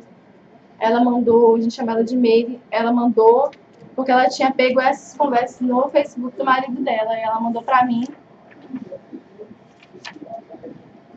pra falar que tinha pego. Ela ainda se encontra casada? Não sei te informar. Ela está em Linhares, você sabe? Também não sei, porque depois que aconteceu a situação, eu não tive como Qual foi a última vez que você menstruou? Depois que aconteceu a situação, eu fiquei sem menstruar 7 meses. Aí eu menstruei em novembro. 7 meses. Eu menstruei em novembro e depois também nunca mais veio. Você chegou a passar por tratamento psicológico no presídio? O que foi falado? Que foi, esse atraso é por conta do emocional mesmo, que tinha acontecido. Quando você foi solta a primeira vez, você chegou a passar por algum atendimento médico? Não fui solta? Não. Porque eu não podia sair. Não, desculpa. Você passou por algum atendimento médico? Sim, eu fui para Delfim Antônio justamente por conta disso. Quando me chamaram na delegacia e falaram assim, ó, nós encerramos o inquérito, você pode recomeçar sua vida. Não tinha como ficar em Ares, porque na população não estava conseguindo sair de casa.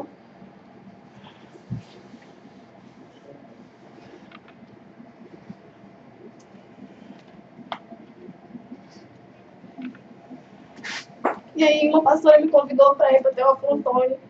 E lá eu pedi ajuda, falei que eu precisava de ajuda porque eu não estava conseguindo dormir.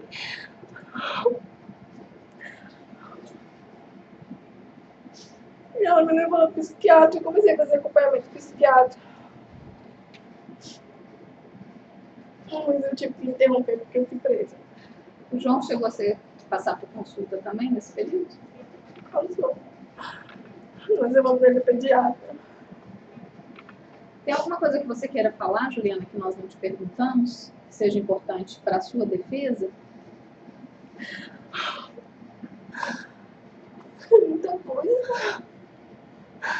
Eu acho que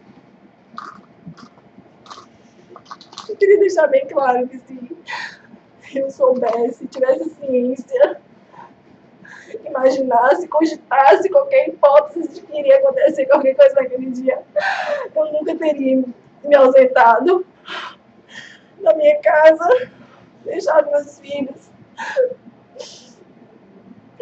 Eu nunca permitiria nenhuma situação contra os meus filhos. Eu nunca, para o homem, eu não poderia engravidar, eu teria que fazer tratamento. Os meus filhos foram enviados por Deus na minha vida. Eu não aceitaria perder eles dessa forma.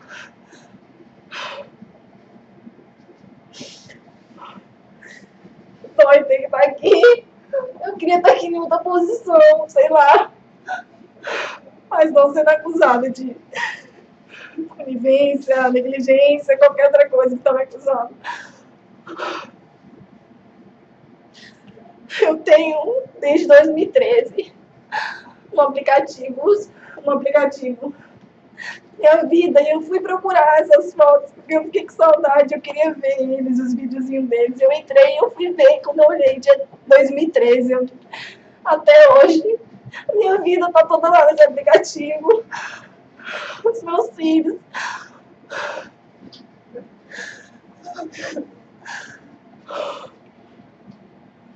Os meninos faziam qualquer coisa, eu gravava, eu filmava, eu era uma mãe presente, eu não me considero uma mãe ruim.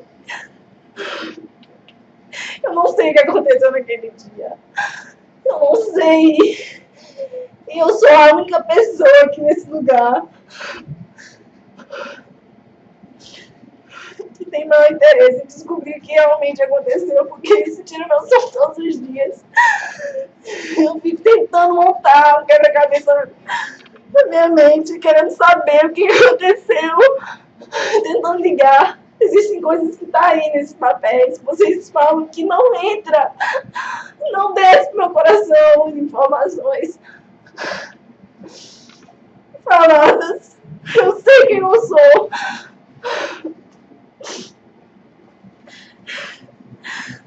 Eu nunca permitiria qualquer coisa, qualquer tipo de abuso, qualquer tipo de maldade com os meus filhos, eu nunca.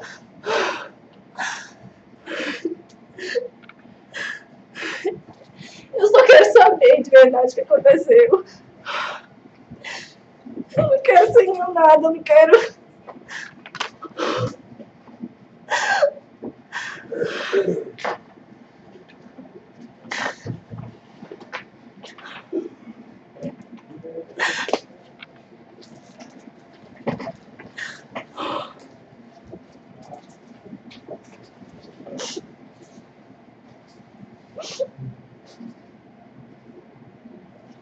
Quero só recomeçar a minha vida. Ter a oportunidade de cuidar do meu filho, que ele é a única coisa que eu tenho hoje. Ele é o meu único filho. É tudo que eu tenho. Eu só quero recomeçar, eu só quero a oportunidade.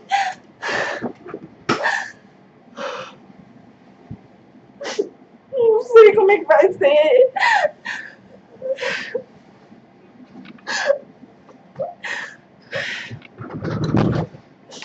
Eu nunca vou esquecer deles. Tudo nessa vida me lembra eles. Eu tenho marca no meu corpo que eles deixaram em mim. Todo dia que eu vou tomar banho eu olho e eu lembro.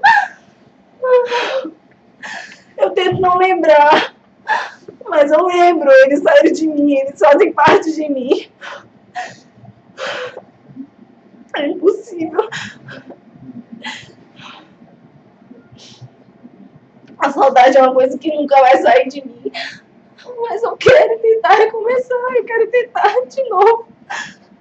Porque eu ainda tenho João, eu preciso lutar por ele, eu preciso cuidar dele.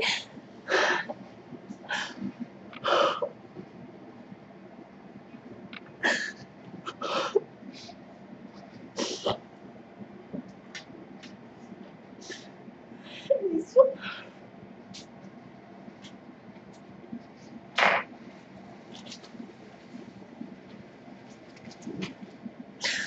Eu não tiro a dor de ninguém. De ninguém.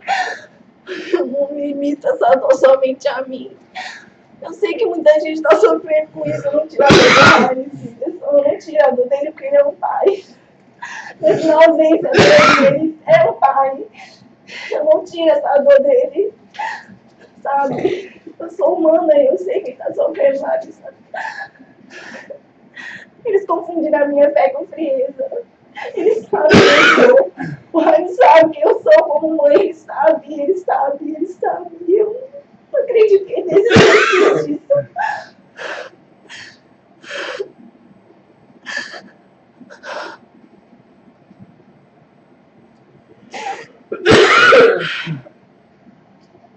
Tem muita gente sofrendo com isso. Muita gente.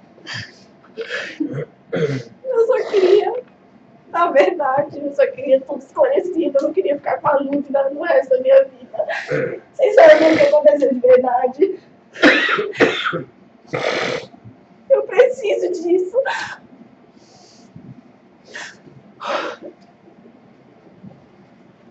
Só Deus e eu sabem o que eu passei. 7 meses longe do meu filho. Eu não tive luto. Eu fui presa. Eu já não tive luto porque eu tive que ficar presa dentro de casa. Não consegui enterrar meus filhos direito. Porque eu não consegui ficar lá. Tinha mais de 20 câmeras na minha frente. Eu não consegui ver colocando meus filhos lá. Eu não consegui nada. Eu não consegui participar de nada dos meus filhos. Não reconheci corpo. Não enterrei. Fui até o cemitério, mas eu não lembro de nada praticamente que aconteceu naquele dia. Tive que ficar trancada dentro de casa porque estava sendo ameaçada. Eu fiquei 7 meses longe do meu filho, tiraram ele do meu peito, do meu peito. Eu tava lá amamentando quando ela chegou e falou: "Esse Ju, aconteceu inesperado."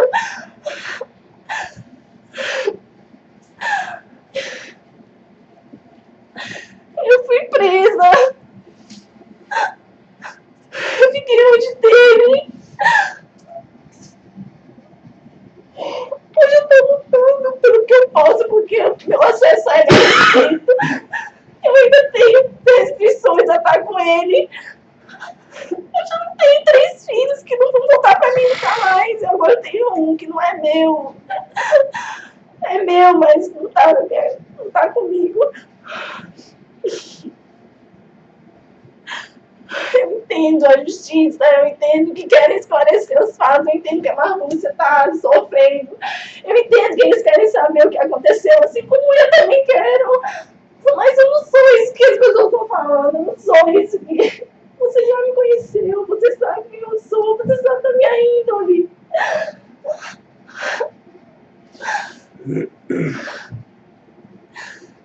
Eu tava tentando fazer tudo certinho. Tinha pessoas que eu queria abraçar, que eu não podia, porque ia testemunhar. Então, até isso, eu cumpri, eu tô fazendo de tudo pra dar certo. Porque, como eu disse lá no início, eu não quero dar errado. Deu tanta coisa errada já até aqui, sabe? Eu não quero dar errado, eu não quero pagar por algo que eu não fiz, eu não quero. Eu não respondi as perguntas do promotor de vocês, porque foi uma orientação que eu tive, mas eu não teria problema nenhum em responder. Não teria problema nenhum em responder, porque eu não tenho nada a esconder. Eu não tenho nada a esconder. Entendeu? Então, assim, como eu disse antes, eu quero saber o que aconteceu. Eu quero saber o que de fato aconteceu naquele dia. Tem informações que não entram, porque eu sei que não são verdades. Não é porque eu sei que eu vi, não. É porque eu sei. E é isso. Tem muita coisa que eu queria falar em relação a isso, aos meus filhos, mas...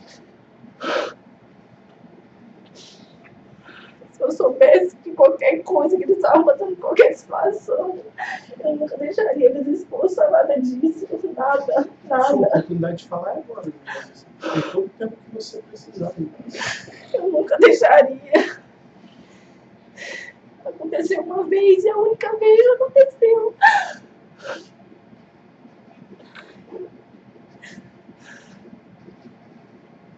Então não sei o que aconteceu. Se ele surtou, o que aconteceu? Porque eu só consigo acreditar nessa hipótese de que ele surtou, enlouqueceu e fez alguma coisa. Porque não desce, não tem informação, eu não tenho nenhum relato de que eles apareceram com mancha, com vermelho, o Cauã sempre chamando de pai, sempre falava, mãe, quer ser igual meus pais de hoje. Como virava pra mim esse espaço, chegava de Vitória, quando ele ia visitar as mães. Meu pai ainda tá fazendo muita coisa errada, a gente precisa orar por ele. Meu pai tá fumando, mãe. Eu falo, filho, não liga não, ora por ele. Ora por ele, filho, ora por ele. E era isso. O Cauã era um menino muito maduro, eu tinha 6 anos com meio de 12, de 10 anos, ele era incrível. Aqui, ó, tem aqui, vocês podem ver vídeos deles, sabe? Cauã tocava bateria com 6 anos de idade, sabe? Como uma criança dessa não ia chegar e ia falar, mãe, tá acontecendo tal situação, meu pai fez isso comigo, eu sentava com ele também sentava e falava, filho, se alguém mexer em você, se alguém fizer alguma coisa, você fala, conta pra mamãe, conta pro papai. Nunca teve nenhum tipo de relato, nunca teve nada assim, pelo amor de Deus, nunca teve. Nunca teve. As pessoas falam, Juliana, essa oportunidade de abrir a boca e falar o quê? Falar o quê? O que aconteceu? Eu não sei o que aconteceu. Eu não sei o que aconteceu no dia 21. Então não tenho o que falar, porque antes era uma vida normal, era uma família normal. Tinha discussões, eu falava várias coisas pra ele que ele nem precisava ouvir, assim como ele também falava comigo.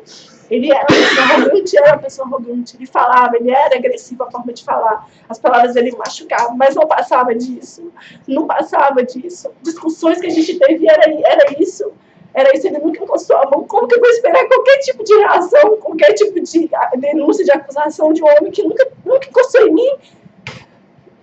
Nós tínhamos relação sexual normal, Jorge tinha um problema no pênis, não sei como é que tá essa situação, porque tinha excesso de pele, estava indo no médico, estava precisando a diabetes dele controlar para fazer uma cirurgia, então ele tinha ejaculação precoce, não conseguia ter mais de uma relação no dia. Então isso não entra na minha cabeça, essas informações eu fico louca, tentando encaixar as coisas, entendeu? Eu não consigo, como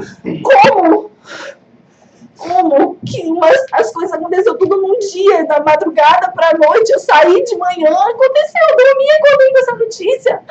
Então tem que engolir tudo isso e falar, eu não consigo, doutor, se eu estiver errada, pô, eu não consegui, eu tô errada então, mas eu não consigo, porque não tinha nada antes que me provasse ao contrário, que eu desconfiasse dele, não tinha, então a verdade que eu tenho para falar é essa, as pessoas falam, abre sua boca, é a oportunidade de você falar qualquer coisa, essa é a minha oportunidade, eu tô tendo, mas não existia, eu não vou defender ele nunca, eu não vou defender ele, se ele fez algo, eu não sei, eu não estava lá. E esses laudos do processo? Vocês têm os laudos. Você acompanhou também os laudos? Você viu a gente falando, relatando? Sim, eu não tive contato com o processo, mas eu Todas ouvia, essas questões, eu vi os foi peritos falando, eu ouvi tudo isso.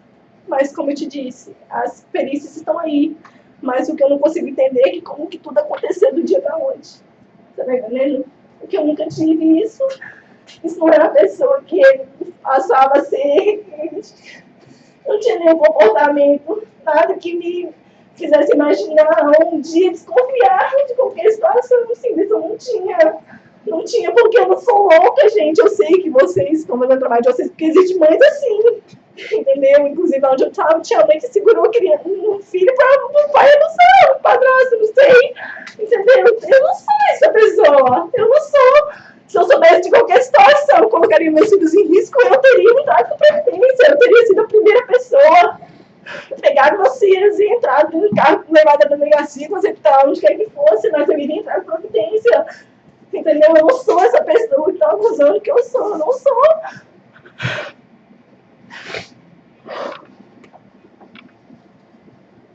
A minha verdade é essa. As pessoas falam tanto, falam a verdade, essa é a verdade. Eu vou falar o quê? Eu vou inventar uma mentira pra... Eu não vou falar.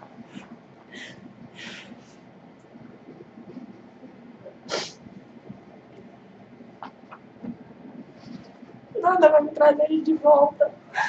Nada vai me trazer ele de volta. Essa dor eu vou carregar pro resto da minha vida. O resto da minha vida. Dor de ser presa não se compara 1% do que é não ter ele de volta pra mim. Eu acredito que nenhum de vocês passaram por uma prisão. Não mesmo, mas... Dói, é difícil você estar naquele ambiente, é difícil, mas... Nada se compara. Nenhuma dor se compara de não ter isso aqui comigo. De eu acordar e não ter o calor. Bom dia, mamãe. Pensa. Joaquim, mãe, faz meu leite.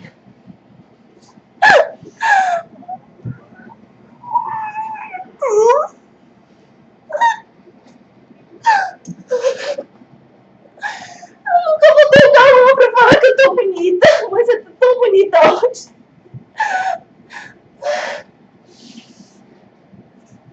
Eu nunca mais vou ter um Joe.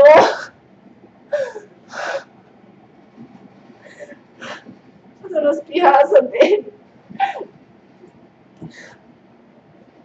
Eu não vou ter. Ninguém vai trazer eles de volta. Nada se compara a dor de não ter eles aqui comigo. Eu sonho com eles. Eles sempre falam, mamãe, eu tô bem. Eu sei que eles estão no melhor lugar. Mas a dor vai estar sempre comigo. Eu não vou ter eles comigo nunca mais.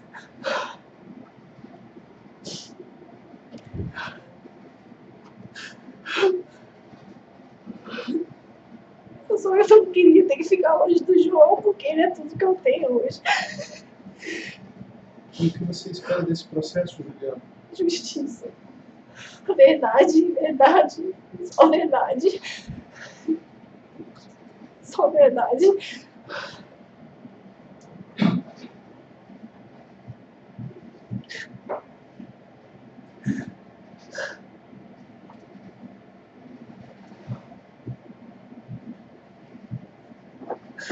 Eu preciso saber como é que dizer. Eu preciso viver, porque hoje eu não tô conseguindo viver. Eu fico dentro de casa 24 horas trancada. Às vezes é restrita ao meu filho. Eu não posso ter ele comigo o tempo todo, com frequência. Eu não posso fazer meu filho dormir. Ele tá com meu pai, tá com a melhor pessoa, não poderia estar com melhor mão. Mas eu queria ter ele comigo. Não para suprir o espaço dos outros, porque ninguém, se eu tiver mais 10 filhos, nenhum deles vão suprir, vai encaixar o papel que eles tinham na minha vida. Mas pelo menos eu teria meu filho comigo. Eu queria certeza de que ele era meu. De novo, eu queria só recomeçar a ter minha vida.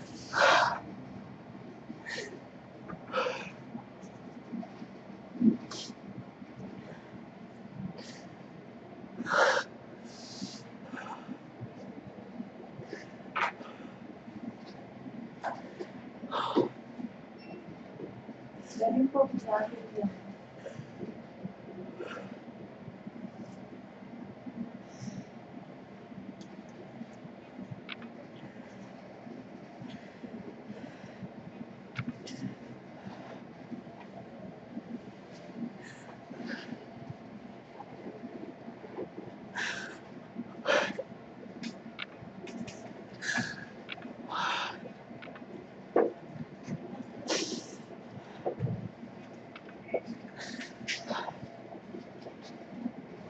Não sei mais o que eu falo.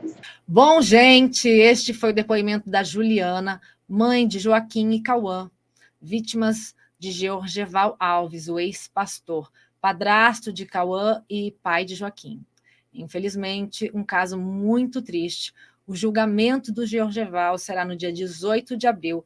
Nós estaremos lá, tá? Se Deus permitir, estaremos em Linhares no dia 18 para cobrir todo o julgamento para vocês, tá bom? Eu espero vocês amanhã. Nós temos aqui Dr. Eugênio Paes Amorim, o promotor. O promotor, gente, não percam. Eugênio Paes Amorim, um dos promotores mais famosos, aí também mais conhecidos do país, que vocês conhecem. Ele é mega polêmico. Nós vamos falar de polêmicas, vamos mostrar uns vídeos para ele, polêmicos dele. Vamos ver o que ele vai achar disso, minha gente. Amanhã aqui, às 20h30. Todos os dias, às 20h30, nós estamos aqui, ao vivo, tá bom? Um beijo, fiquem com Deus e até segunda-feira, se Ele permitir.